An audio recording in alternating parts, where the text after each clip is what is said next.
अ, जय हिंद दोस्तों, आप लोगों का स्वागत है इस शिक्षाविद सौरभ यूट्यूब चैनल पे। और मैं सौरभ आपको पिछले वाली क्लास में हम लोगों ने बात करी थी वैदिक काल, और वैदिक काल में हम लोग राजा तक पहुंच चुके थे कि राजा कैसे कैसे बनता था।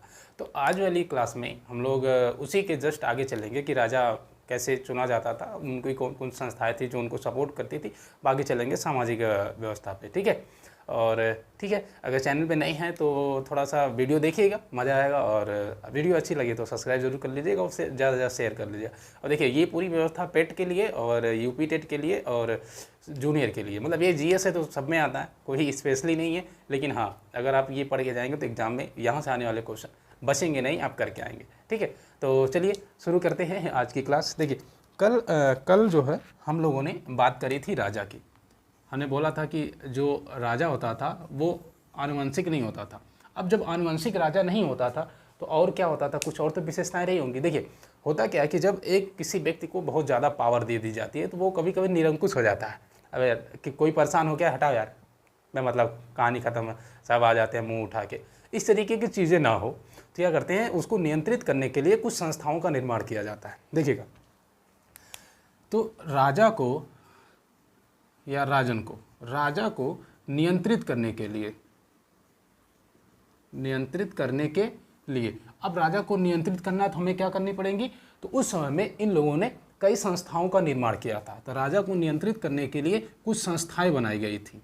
संस्थाएं का मतलब कुछ ऐसे लोग थे, जैसे संस्था होती ना, संस्था का मतलब जैसे मतलब कोई ऑफिस या कोई कार्यालय टाइप, ये मत समझिएगा। संस्था का मतलब उसी राजा के दरबार में ही अलग अलग पद दिए जाते थे, और उन पद पे आसीन जो लोग रहते थे, जो लोग काम करते थे, उनका एक विशेष कर्तव्य होता था कि वो उसी काम को करेंगे और किसी काम में हस्तक्षेप नहीं करते थे। तो अब कुछ संस्थाएं थी, उनसे पूछा जाता कि ये संस्थाओं में कौन से लोग भाग लेते थे, कितनी बार उल्लेख हुआ है, कहाँ पे उल्लेख हुआ है, किसको किसकी तुलना की गई, ये सारे क्वेश्चन पूछे गए हैं। तो देखिएगा, ऋग्वेद में राजा को नियंत्रित करने के लिए कुछ बातें बताई। देखिए, अब इस संस्थाओं में कौन कौन सी संस्थाएं होती हैं उसको समझेंगे। देखिए, एक आपने सुना होगा सभा होती थी, ठीक है। पहली संस्था सभा होती थी, दूसरी समिति होती थी, और एक तीसरी होती थी विदत। देखिए, ये तीनों संस्थाएं होती थी। इन तीनों संस्थाओं का काम था, ये राजा को नियंत्रित करने का काम करती थी कि राजा ऐसा कहीं ना हो जाए कि वो निरंकुश हो जाए। निरंकुश का मतलब ये हो जाए कि उसे यही ना पता चले कि क्या सही है क्या गलत, सिर्फ उसे ये पता चले कि हाँ मैं राजा हूँ तो मैं कुछ भी कर सकता हूँ, गलत करूँगा तब भी कोई नहीं बोलेगा और सही करूँगा तब भी नहीं कोई बोलेगा। इस चीज़ से बचने के लिए इन संस्थाओं का निर्माण किया गया। अब इस संस्थाओं का निर्माण कहाँ किया गया है ये ज़्यादा जान, तो ये संस्थाओं की जानकारी हमें ऋग्वेद से मिलती है। अभी जितनी भी जानकारी सब ऋग्वेद से ही मिलेगी, जितनी भी जानकारी हमें है वो सब कुछ ऋग्वेद से ही मिल रहा है।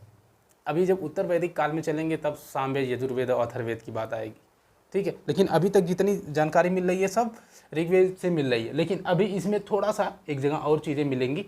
देखिए, तो राजा को नियंत्रित करने के लिए सभा होती थी, समिति होती थी और विदत होता था।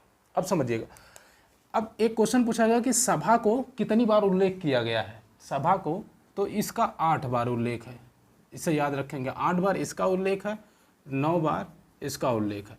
तो 8 बार सभा का और 9 बार समिति का। अब एक बार पूछा गया था कि विदत का उल्लेख कितनी बार किया गया है। तो ये जो सबसे ज़्यादा बार उल्लेख किया गया, और इन दोनों से ज़्यादा जरूरी ये होती थी विदत, इन दोनों से सभा और समिति से ज़्यादा जरूरी और इम्पोर्टेंट होती थी जो संस्था, वो होती थी विदत। इसका उल्लेख कितनी बार किया गया है, 122 बार। अब कहाँ किया गया है, तो ऋग्वेद में किया गया। चलिए ठीक है, ऋग्वेद में किया गया। अब दिमाग में आ रहा सर ठीक है, ये सारी चीज़ें तो उल्लेख हो गया, ये काम क्या करती थी भाई। अगर ये बनाई गई तो इनका कुछ ना कुछ तो काम होता होगा ना, कि इसमें कौन कौन से लोग भाग लेते रहे होंगे। तो देखिए, तीनों संस्थाओं का यही काम था कि ये राजा को नियंत्रित करने का काम करती थी। लेकिन अब इसमें क्वेश्चन क्या बनेगा, अब ये नहीं पूछेगा नियंत्रित कौन करती थी, हो गया। अब ये पूछेगा कि इसमें कौन कौन से लोग भाग लेते थे, मतलब किसमें अमीर लोग रहते थे, किसमें गरीब लोग रहते थे, कौन सी राजनीतिक संस्था थी। ये सारी क्वेश्चन आपसे पूछा गया है। तो मेरे हिसाब से ठीक है, हाँ चलने दीजिए। देखिए, अब जो सभा थी ये, इसमें कुलीन लोग रहते थे।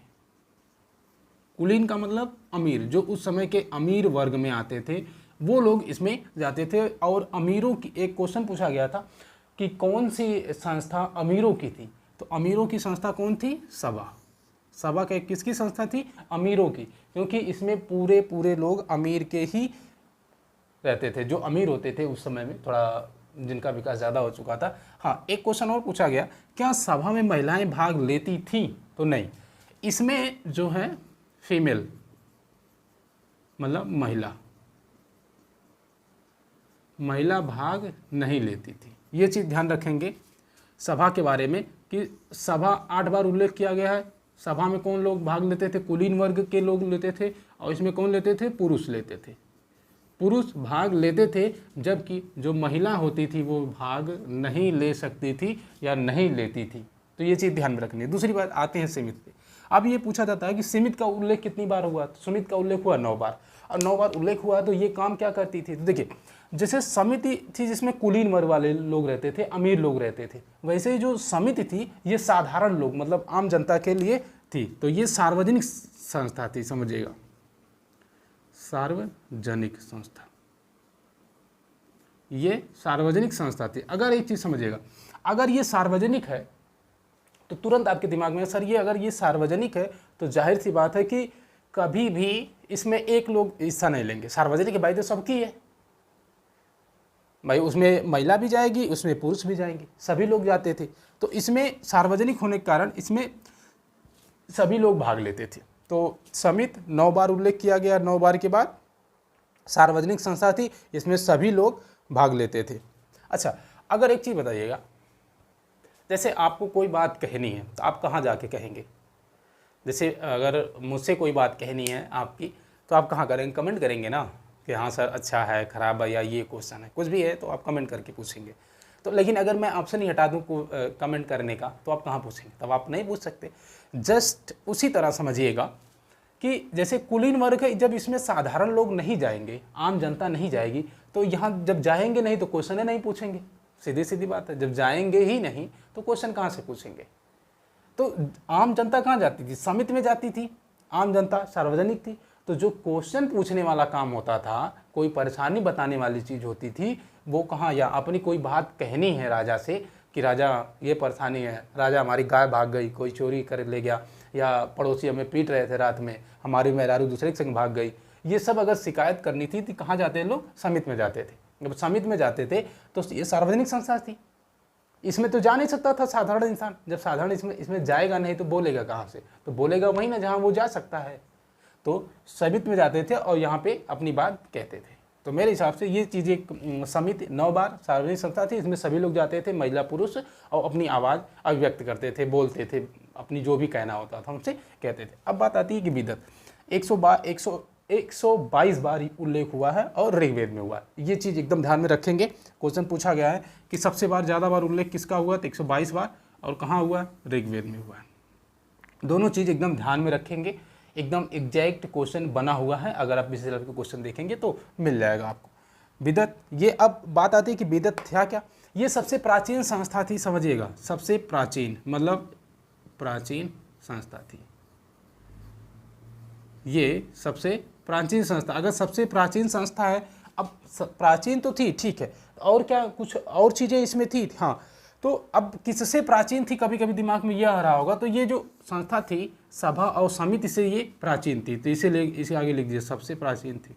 तो सबसे प्राचीन संस्था कौन सी थी? बिदअत। अगर ये पूछे कि बिदअत काम क्या करती थी, कभी कभी बिदअत के बारे में क्वेश्चन पूछा गया, जैसे ये लोग जो काम करती थी क्या बिदअत भी वही काम करती थी? तो नहीं, तो ये जो बिदअत होती थी ये आर्यों की राजनीतिक काम देखती थी, कैसे किसी को जीतना है, किसी को हरवाना है, किसी को राजा कब बनाना है, ये सारी मतलब जो राजनीति से संबंधित चीज़ें होती थी।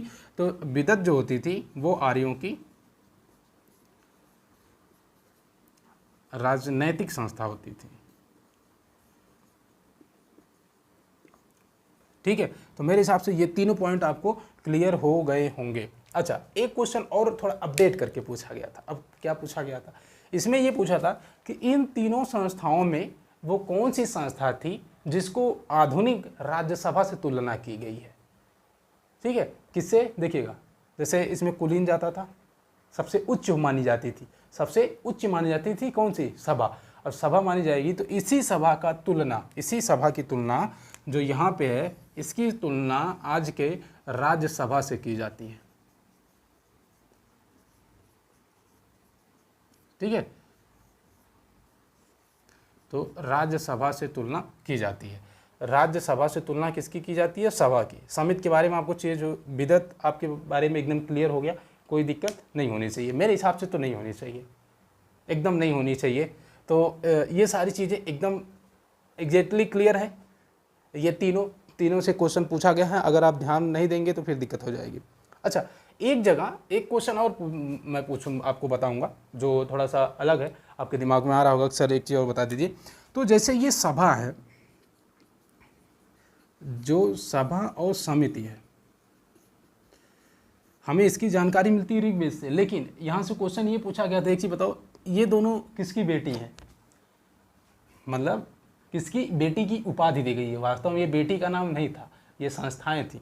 अब समझिएगा, तो एक क्वेश्चन पूछा गया था कि सभा और समिति किसकी बेटी कहा गया है, ऐसा कुछ क्वेश्चन क्या है?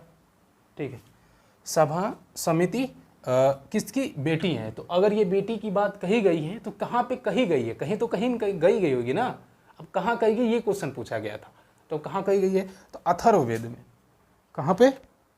अथर्ववेद में। कहाँ पे? अथर्ववेद में, समझिएगा। तो अगर आपसे ये क्वेश्चन पूछे कि किस वेद में सभा और समिति को बेटी कहा गया, अब किसकी बेटी कहा गया, ये तो क्वेश्चन क्लियर होना चाहिए ना। तो देखिएगा, जो राजन होता था या प्रजापति होता था, जो मुखिया होता था, उसकी बेटी। तो सभा और समिति को क्या कहा गया है? प्रजापति की दो बेटियां, प्रजापति की पुत्री। ठीक है, एक बेटी ये और एक बेटी ये, तो प्रजापति की पुत्री कहा गया है। अथर्ववेद में किसको कहा गया है? सभा और समिति को। सभा और समिति को अथर्ववेद में प्रजापति की पुत्री कहा गया है या बताया गया है। तो मेरे हिसाब से आपको ये सारी चीज़ें एकदम हूबहू क्लियर होंगी। मेरे हिसाब से कोई दिक्कत नहीं होने वाली होगी। कि है कोई दिक्कत? नहीं है, हो ही नहीं सकती, कम सवाल नहीं उठता है कि कोई दिक्कत आपको हो, और मेरे रहते तो एकदम नहीं होगी। हाँ, बावकाल है। ठीक है, तो देखिएगा, यहाँ तक अगर क्लियर हो गया तो आगे चलेंगे और कुछ चीज़ों पे बात करेंगे।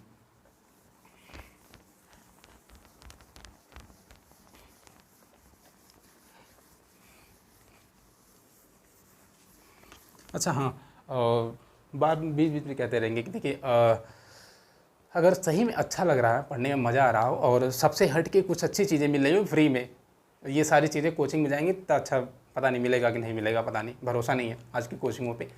लेकिन मैं इतनी मेहनत करके बताता हूँ। अब मेहनत करने का कई रीज़न है कि आपको अच्छा दे सकूँ, आपकी पसंद बन सकूँ, कई रीज़न है। तो ठीक है, जो भी है, तो ये सारी चीज़ें हैं और आगे चलेंगे। देखिए, हम लोगों ने राजा संबंधित बात कर ली है, अब हम क्या करेंगे, उसके आगे सामाजिक व्यवस्था पे बात करेंगे। ठीक है, किस पे बात करेंगे? सामाजिक व्यवस्था पे।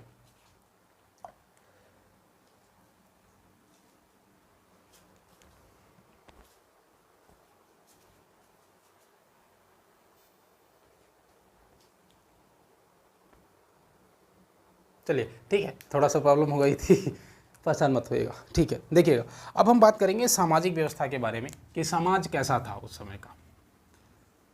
समाज तो पूर्व वैदिक काल की समाज की व्यवस्था कुछ अलग थी और उत्तर वैदिक काल में जाके एकदम बदल जाती है, एकदम डिफरेंट हो जाती है। तब डिफरेंट हो जाती है तो कैसे हो जाती है, यहाँ से क्वेश्चन बना हुआ है। कैसे समझिएगा, अगर एक चीज़ समझिएगा कि जब समाज में दो वर्ग होते हैं, एक महिला वर्ग होता है, एक पुरुष वर्ग होता है। अगर महिलाओं को बराबर का हिस्सा देंगे तो पुरुष भी खुश और महिला भी खुश। लेकिन अगर सिर्फ पुरुषों को ज़्यादा वैल्यू दी जाएगी तो महिला हमेशा दुखी रहेगी, और सिर्फ महिलाओं को दी जाएगी तो पुरुष हमेशा दुखी रहेगा। तो जो पूर्व वैदिक काल था या फिर वैदिक काल वाला हिस्सा था, उसमें जो है कभी भी पुरुष और महिला में अंतर नहीं किया जाता था। जो अधिकार महिलाओं को प्राप्त थे वो पुरुषों को प्राप्त थे, जो पुरुष कर सकते थे वो महिलाएं कर सकती थी। मतलब इस समय का समाज, इस समय का जो समाज होता था, मतलब पुरुष बराबर महिला। ठीक है, पुरुष और महिला में किसी प्रकार का कोई अंतर नहीं था। लेकिन क्या होता है, कुछ काम ऐसे होते हैं जो पुरुष करें तो ही अच्छा लगता है। जैसे मार पिटाई करनी है तो मार पिटाई, किसी से युद्ध करना है तो महिला को भेजोगे तो अच्छा नहीं लगेगा। ओ ये ठीक भी नहीं है कि महिलाएं जाए लड़ाई वाला काम करें, कर सकती हैं। आज के नौसेना में देखेंगे तो बहुत सारी महिलाएं मिल जाएंगी आपको, पायलट मिल जाएंगी, सैनिक मिल जाएंगे। लेकिन थोड़ा सा उस समय व्यवस्था नहीं थी, तो उस समय ये काम, कुछ काम ऐसे होते थे जो पुरुष करते थे। तो उस समय का जो समाज होता था वो कैसा होता था, पुरुष सत्तात्मक होता था, ये समझ लीजिए, या पित्त, पुरुष सत्तात्मक कह लीजिए या पित्त सत्तात्मक कह लीजिए। तो इस समय का जो समाज होता था वो कैसा होता था, पितृ सत्तात्मक। मतलब पित्त सत्तात्मक का मतलब जो चलता बलता हिस्सा था, जो जहाँ पे सबसे ज़्यादा माना जाता था, चलता बलता हिस्सा का मतलब जिसकी बातें ज़्यादा, जो मुखिया होता था, इस तरीके की चीज़ें, जिसको थोड़ा ज़्यादा अधिकार प्राप्त था। थे तो दोनों बराबर, पुरुष महिला बराबर थे, लेकिन जिसको अधिकार ज़्यादा प्राप्त था वो पुरुषों को थोड़ा ज़्यादा प्राप्त था, जिसकी वजह से वहाँ का समाज कैसा था, पित्त सत्तात्मक था। अच्छा, एक चीज़ इसमें बहुत बेहतरीन थी। अब क्या बेहतरीन थी ये समझिएगा। जैसे ये समझिएगा, अगर बहुत सारे मानव रह रहे हैं तो हम लोग क्या करते थे कि जैसे कोई अगर सोनार का काम कर रहा है तो बोल देंगे सोना काम कर रहा है तो वो सोनार हो गया। अगर वो लकड़ी वड़ी काम कर दे बढ़ई हो गया। अगर वो मिट्टी के बर्तन बनाने का काम कर दिया तो वो कुंभकार हो गया। अगर वो दूध बेचने का काम कर रहा है तो वो दूधहारा हो गया। और सब्जी उब्जी उगाने का काम कर रहा है तो उसे बोल देते हैं कोयरी हो गया, मौर्या हो गया, ये बोल देते हैं। मतलब ऐसे व्यवसाय से जोड़ के उसके वर्ग को बताते थे, तब तो ठीक था। मतलब उस समय का जो समाज होता था, उस समय का जो समाज होता था, जो ये समाज था, ये कर्म प्रधान था, कर्म प्रधान था। अब समझे, कर्म प्रधान का मतलब आप जो काम करेंगे उसी के अनुसार आपका वो बना दिया जाएगा, पद दे दिया जाएगा, आपको नाम दे दिया जाएगा। जैसे आप समझ लिया, अभी मैंने बताया कि आप अगर सोने का काम करते हैं तो आप सोनार हैं, अगर आप लकड़ी का काम करते हैं तो आप बढ़ई हैं, आप मिट्टी का काम करते हैं तो आप कुंभकार हैं, प्रजापति हैं, अगर आप सब्जी पैदा करते हैं, उगाते हैं, सब्जी बेचने का काम करते हैं, आप कोयरी हैं, दूध बेचते हैं तो दूधहारा हैं, यादव हैं। ये कहने की बात है। लेकिन कर्म प्रधान का मतलब यही हुआ कि आप जो कर्म करेंगे उसी के आधार को आपको उस वर्ग में रखा जाएगा, ठीक है। लेकिन एक चीज़ और चीज़, जैसे जो वर्ण व्यवस्था थी, वर्ण व्यवस्था इस समय प्रचलित नहीं थी, मतलब जाति नहीं थी। कर्म के आधार पे ही, कर्म के आधार पे ही लोगों की जाति होती थी। अब समझेंगे सर तब भी तो जाति आ ही रही है ना। नहीं, ये वाली जाति जो इस समय है वो नहीं थी कि आप पंडित हैं तो आप यादव हैं तो आप कोयरी हैं, ये चीज़ें नहीं थी पहले। पहले अगर आप जो काम करते हैं उसके अनुसार आपको बता दिया जाता था, तो वो एक विशेष वर्ग बन जाता था। लेकिन जो ये वर्ग तो अच्छा था, कर्म प्रधान वाला वर्ग अच्छा था कि भाई आप जैसा काम करेंगे, आप पढ़ाने वाला काम करते हैं, आप टीचर हैं, और टीचर हैं तो सबसे बड़े गुरु हो गए, आप तो महान हो गए। लेकिन बाद में लोग इसको वर्ड से रिलेट करेंगे, अभी जब उत्तर वैदिक काल आएगा तब, कि अरे वर्ड में है, वर्ड में है, तो ये ड्रामा शुरू हो जाता है। अब देखिएगा, इस समय का समाज कैसा था, कर्म प्रधान था। कर्म प्रधान होने के कारण यहाँ पे वर्ण व्यवस्था प्रचलित नहीं थी। वर्ण व्यवस्था का मतलब वही कि आप ब्राह्मण हैं तो आप क्षत्रिय हैं, तो आप शूद्र हैं, तो आप वैश्य हैं, ये चीज़ें प्रचलित नहीं थी। हाँ, जाति होती थी, जाति ऐसा नहीं था कि वर्ग विभाजित नहीं था, वर्ग विभाजित था, लेकिन किसके आधार पे, कर्म के आधार पे। आप जो कर्म करेंगे उसी के आधार पे, ठीक है। तो मेरे हिसाब से ये चीज़ें के लिए अच्छा, एक चीज़ और चलेंगे। देखिए, कुछ समाज की बुराइयां थी, क्या वो इस समय, देखिए समाज अगर दोनों बराबर हैं तो बुराइयां कम होंगी। एकदम 100% है कि अगर समाज इस तरीके का है जहाँ पे पुरुष महिलाएं बराबर है, लेकिन थोड़ा सा पुरुषों का अधिकार ज़्यादा है और जो समाज है वो कर्म प्रधान है, तो इसमें बुराइयां कम होंगी। जैसे सती के प्रथा का नाम सुना है, सती प्रथा। सती प्रथा प्रचलन में नहीं थी। मतलब सती प्रथा जानते नहीं कि अभी एक मर गया तो दूसरों को मरना है, नहीं। एक मर गया गलती से, कैसे भी करके उसकी डेथ हो जाती है, तो उसके लिए दूसरे को मरना नहीं है। ये कोई प्रेम नहीं हुआ कि हम मर गए तो हमारी बीवी मर जाएगी। काहे मर जाएगी भाई, उसकी ज़िंदगी है, हम मर गए किसी कारण से, चाहे लड़ाई करके मर गए, चाहे आत्महत्या करके मर गए, वो क्यों मरे, आराम से वो भी खुश रहे, उसकी ज़िंदगी है, आराम से ज़िंदगी जिए। मतलब अच्छा, एक चीज़ समझिएगा, कितनी बेवकूफ़ी वाली बात करते हैं लोग कि अगर पुरुष मर जाए तो महिला को ज़बरदस्ती, उसमें पता है कि अग्नियाँ जो होती थी, चिता होती थी, उसमें अगर वो नहीं जलना चाहती तो ज़बरदस्ती पकड़ के बांध देते थे। और सोचिएगा जिंदा आदमी जलेगा तो उसे कितना दर्द होता होगा। ये काम करते थे ये सब। लेकिन अगर महिला मर जाती थी, पुरुष को तब जो अदमिया होता था वो दूसरी शादी कर लेता था। मतलब इतने ये लोग चालाक थे कि अगर पुरुष की डेथ हो जाती तो महिला को उसी के साथ जल जाना है, लेकिन अगर महिला की डेथ हो जाती पुरुष दूसरी ब्याह करेगा। बता, इतने चालाक बनते थे ये। ऐसा समाज है तेल लेने। देखिए, तो सती प्रथा इसमें प्रचलन में नहीं थी कि ठीक है अगर किसी की डेथ हो जाती है कोई दिक्कत नहीं। देखिए, बाल विवाह भी नहीं था, समय से जब आदमी अपने उम्र का हो जाता था, जब उसे लगता था कि हाँ अब शादी करनी चाहिए और साइड इफेक्ट नहीं है, तो बाल विवाह भी प्रचलन में नहीं था। अच्छा, एक चीज़, जब बाल विवाह प्रचलन में नहीं है तो एक चीज़ समझिएगा, जब आदमी मैच्योर हो जाएगा तो खुद से मतलब ये समझिएगा कि वो पति चुनने की स्वतंत्रता होती थी। तो क्या होती थी? पति चुनने की स्वतंत्रता।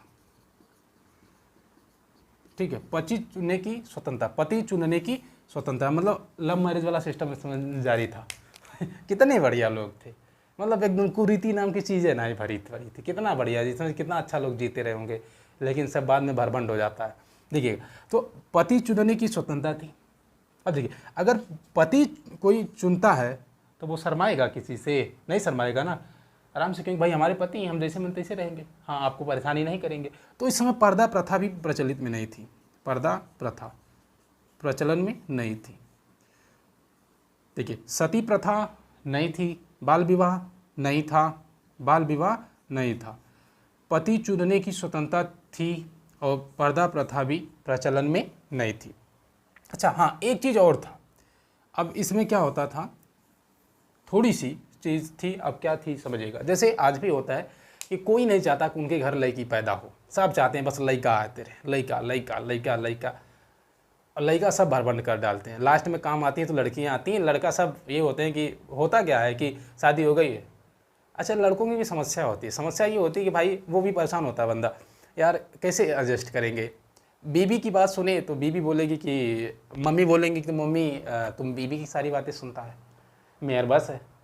और अगर सारी बातें मम्मी की सुने तो बीबी कहेगी कि आप मम्मी की सुनते हो, हमें नहीं मानते हो, हमें प्यार नहीं करते हो, झूठा ही ब्याह करके लाए हो, इससे अच्छा ना लाते, इससे अच्छा छोड़ देते। ताम झाम बेचारा 2 चक्की में अकेले पिस रहा है, कोई समझने वाला नहीं है। ये हाल होती थी। तो देखिएगा, इस समय अगर ये पति चुन सकती थी, प्रताप, ये सब चीज़ें नहीं थी।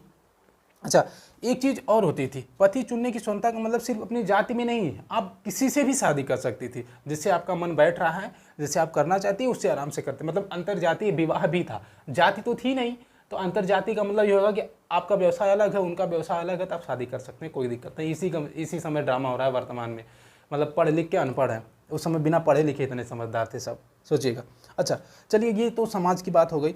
अब एक जो मैं बताना चाह रहा था वो कि इस समय देखिए पितृ सत्तात्मक है, ठीक है, पुरुषों को ज़्यादा अधिकार है, तो कौन चाहेगा कि उनके घर लड़की पैदा हो। तो इसमें एक कुरीति मान सकते हैं कि एक अच्छी चीज़ नहीं थी, वो ये नहीं थी कि इस समाज के लोग बेटे को ज़्यादा मानते थे, बेटे की जो चाह होती थी वो ज़्यादा होती थी। मतलब कोई ये नहीं चाहता था कि उनके घर लड़की पैदा हो, सब चाहते थे कि लड़का पैदा हो, ठीक है। और जब इस बेटे की चाह ज़्यादा होती थी तो बेटी की कम हो जाएगी कि लड़की पैदा हो गई तो थोड़ी सी परेशानी, अरे मज़ा बेकार हो गया, मतलब ऐसी फीलिंग रखते थे। बेटी की चाह ज़्यादा होती थी, और जब बेटे की चाह ज़्यादा होती तो बेटे के लिए यूज क्या करते, सुरबीरा,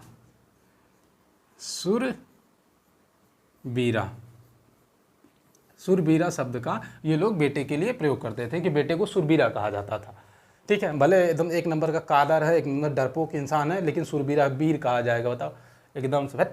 देखिए, तो ये चीज़ें हो गई, अगर ये क्वेश्चन नहीं पूछा गया। लेकिन अच्छा देखिएगा, दूसरी चीज़ जो हमने कल आपको बताया था कि ये पशुपालन करते थे, ये सारी चीज़ें, तो उसमें हमने शायद ये बताया था कि गाय के बारे में बताया था, गाय सबसे पवित्र पशु मानी जाती थी। तो देखिएगा, जो गाय होती थी समाज में, जितने भी युद्ध होते थे सब गाय के लिए होते थे, क्योंकि हमने बताया था जिसके पास जितने गाय है वो उतना ही अमीर कहा जाएगा। अब गाय के लिए एक शब्द यूज किया गया था, अघन्या, अघन्या।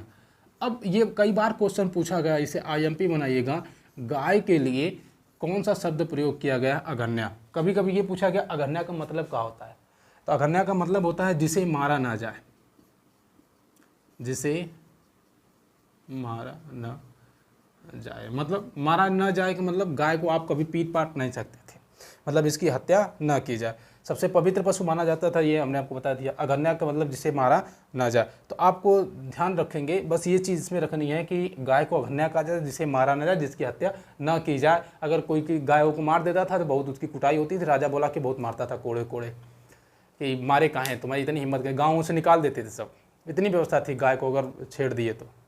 ये समझ लीजिए, क्योंकि सबसे पवित्र थी, पवित्र चीज़ को यहाँ पे धर्म के नाम पे तो मारा काटी हो जाती है, तो वो समझ लीजिए वो धर्म था एक तरीके से।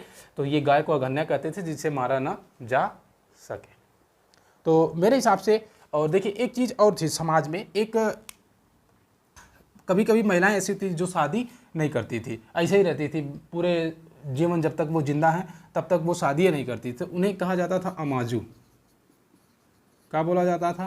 अमाजू। अमाजू किसी जीवन भर अविवाहित रहने वाली, मतलब वो शादी ना करे, बाल ब्रह्मचारी समझ लीजिए, चाहे जैसा भी समझ लीजिए। तो ये अमाजू जो होती थी और आजीवन शादी नहीं करती थी, मतलब अविवाहित महिला, अविवाहित महिला। अब अविवाहित का मतलब ये पूरे लाइफ शादी नहीं करती थी, शादी नहीं करती थी। सबको पता था कि शादी करने के बाद लोचा आराम से ज़िंदगी जियो, सलमान खान की तरह। तो देखिएगा ये सारी चीज़ समाज से संबंधित थी, ठीक है। तो इसके बाद हम लोग बात करेंगे अगले वाले टॉपिक पे। तब तक के लिए आप लोगों को जय हिंद, और ज़्यादा से ज़्यादा शेयर करिएगा, सब्सक्राइब करिएगा, ठीक है। मिलेंगे, जय हिंद।